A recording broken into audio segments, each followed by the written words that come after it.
বিসমিল্লাহির রহমানির রহিম। আসসালামু আলাইকুম এভরিওয়ান। সবাই কেমন আছেন? আশা করি অনেক ভালো আছেন। আলহামদুলিল্লাহ আমরা ভালো আছি। আজও আপনাদের সাথে আরেকটি রেসিপি শেয়ার করার জন্য চলে এসেছি। বাই দ্য ওয়ে, আমি দিনাস কুকিং হোম থেকে সবাইকে অনেক স্বাগতম জানাচ্ছি। আজকে আপনাদেরকে তৈরি করে দেখাবো ভেজিটেবল পোলাও। অনেক সময় বাচ্চারা সবজি খেতে চায় না, ওরা কিন্তু পোলাওটা অনেক পছন্দ করে। অনেক বড়রাও আছে সবজি খেতে চায় না। এভাবে যদি আপনারা সবজি পোলাও রান্না করে দেন তখন কিন্তু ওরা ঠিকই সবজি পোলাওটা কিন্তু খেয়ে ফেলবে সবজি সহ। সুস্বাদু এই রেসিপিটা যা যা সবজি আছে, শীতের সময় বাজারে নানা ধরনের সবজি পাওয়া যায়, চাইলে ট্রাই করতে পারেন। চলে যাচ্ছি রেসিপিটি মূল পর্বে। আমি যে সব সবজিগুলো নিয়েছি, এখানে ফুলকপি নিয়েছি 1 কাপ, মূলো নিয়েছি এখানে একটা মূলো মিডিয়াম সাইজের অর্ধেকটা নিয়েছি, 1 কাপ আলু নিয়েছি, 1 কাপ ফ্রোজেন করা মটরশুঁটি, এগুলো গত বছরের, 1 কাপ গাজর, এগুলো গত বছরে ছিল। এই সবজিগুলো দিয়ে সবজি পোলাও রান্না করব। বসিয়ে এখানে পরিমাণ মতন সয়াবিন তেল দিয়ে দিচ্ছি। আপনারা চাইলে সয়াবিন তেলে ঘিও অ্যাড করতে পারেন, চাইলে সরিষার তেল দিয়েও রান্না করতে পারেন। তেলটা অলরেডি গরম হয়ে গিয়েছে। এখন দিয়ে দিচ্ছি আস্ত গরম মশলা, 2-3টি তেজপাতা, 5-6টি সবুজ এলাচ, 4-5টি লবঙ্গ আর 2-3 ফালি দারুচিনি দিয়ে একটু ভেজে নিয়েছি যেন সুন্দর একটা স্মেল বের হয়। তারপর এখানে 1 কাপ পেঁয়াজ কুচানো দিচ্ছি। পেঁয়াজটাকে একটু ভেজে নেব হালকা নরম করে, তবে কোনো গোল্ডেন কালার করে না। আমি আলুটা এবং মূলোটা এই পেঁয়াজের সাথে আমি ভেজে নেব, যেহেতু একটু শক্ত সবজি আর মূলোর মধ্যে তো একটু স্মেল থাকে।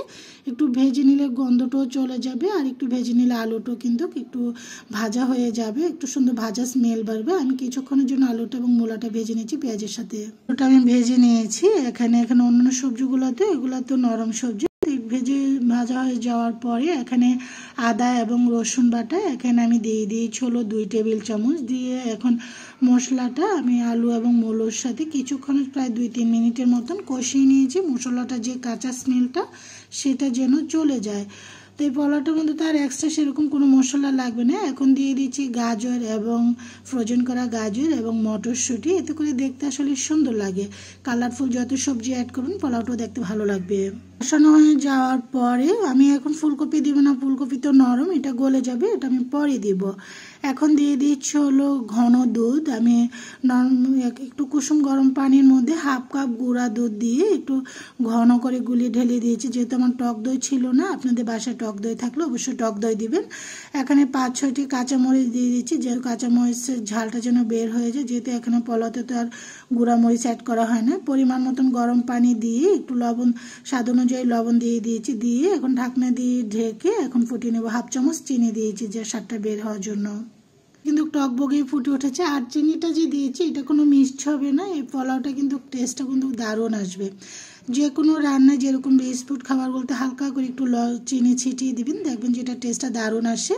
চালটা ঢেলে দিয়েছি। আমি চিনি গুঁড়া চাল দিয়ে রান্না করছি, চালটা আগে থেকে ধোয়া ছিল, পানিটা ঝরিয়ে নিয়েছি। তারপরে চালটার সাথে আমি ফুলকপিটাও দিয়ে দিয়েছি, এটার সাথে সুন্দর পারফেক্টলি কিন্তু ফুলকপিটা সিদ্ধ হয়ে যাবে। নেড়ে চেড়ে এখন ঢাকনা দিয়ে ঢেকে 10 মিনিট আমি রান্না করছি। দেখাচ্ছি টক বগিয়ে কিন্তু ফুটে উঠেছে পোলাওটা, পানিটা 3/2 অংশ কমে গিয়েছে। আবারও নেড়ে চেড়ে দিয়েছি। তো নেড়ে দিয়ে চুলাটাকে কিন্তু আমি হাই ফ্লেমে রেখেছি যেন পানিটা যেন শুকিয়ে যায়। তো পানিটাকে আবারও শুকানোর জন্য আবারও প্রায় আমি 5 মিনিটের জন্য ঢেকে দিয়েছি। পানিটা একটু গায়ে গায়ে থাকা অবস্থায় এখন দিয়ে দিচ্ছি 1/2 কাপ ধনেপাতা উপরে ছড়িয়ে, যারা ধনেপাতা পছন্দ করেন।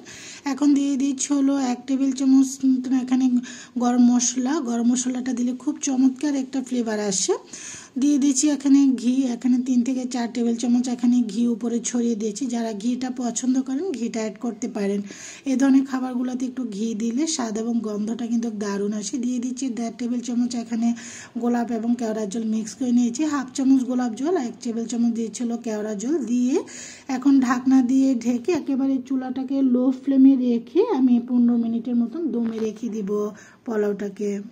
ঢাকনাটা উঠে আপনাদেরকে দেখাচ্ছি পোলাওটা কতটা সুন্দর ঝরঝরে হয়েছে, আপনাকে দেখাচ্ছি। এখন প্রত্যেকটা জিনিস আমি মিক্স করে নিচ্ছি। মিক্স না করলে এটা ফ্লেভারটা প্রত্যেকটা জিনিসে ছড়িয়ে যাবে না। এভাবে করে উল্টিয়ে পাল্টিয়ে পেঁচলাটা দিয়ে আমি মিক্স করে তারপর আপনাদেরকে সার্ভিং প্লেটে সার্ভ করে দেখাচ্ছি। সুস্বাদু এই সবজি পোলাও হয়ে গিয়েছে। এখন একটা সার্ভিং প্লেটে সার্ভ করে নিয়েছি। সুস্বাদু এই পোলাওটা আপনারাও চাইলে ট্রাই করতে পারেন, যাদের ঘরে সবজি খেতে চায় না। আশা করি সবারই ভালো লাগবে আজকে কালারফুল সবজি পোলাও। আজ এই পর্যন্ত, সবাই ভালো থাকেন। আল্লাহ হাফিজ।